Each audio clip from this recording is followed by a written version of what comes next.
those are the only inputs. We are what we eat, literally, physically.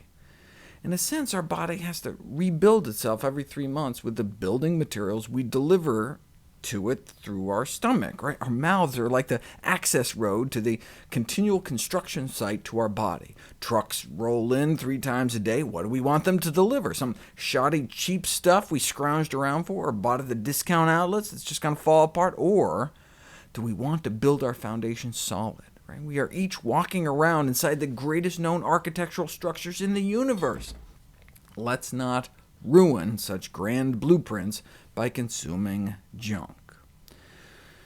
Anyway, we only own the biological real estate we're born with, so if we need to rebuild every 3 months, we also need a wrecking crew. Right? If we're replacing 10 trillion every 100 days, that means we have to kill off like 100 billion cells every day, normally, out with the old, in with the new. We do that primarily through a process called apoptosis, pre-programmed cell death, from the Greek tosis meaning falling, and apo meaning away from. So it's our cells falling away from our body. For example, we all used to have webbed fingers and toes, literally each one of us in the womb until about 4 months. Then apoptosis kicks in, and the cells in the webbing in between kill themselves off to separate our fingers. Some cells in our body overstay their welcome, though, like cancer cells. They don't die when they're supposed to, by somehow turning off their suicide genes. What can we do about it? Well, one of the ways curry kills cancer cells is by reprogramming the self-destruct mechanism back into cancer cells. Let me just run through one of these pathways, just so you can see the complexity. FAST is a so-called death receptor, which activates the FAST-associated death domain, along with death receptor 5 and death receptor 4. FAD then activates caspase-8, which ignites the death machine and kills the cell.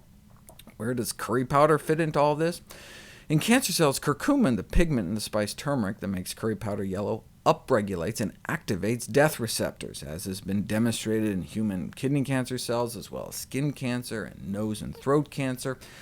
It can also activate the death machine directly, as has been shown in lung cancer and colon cancer.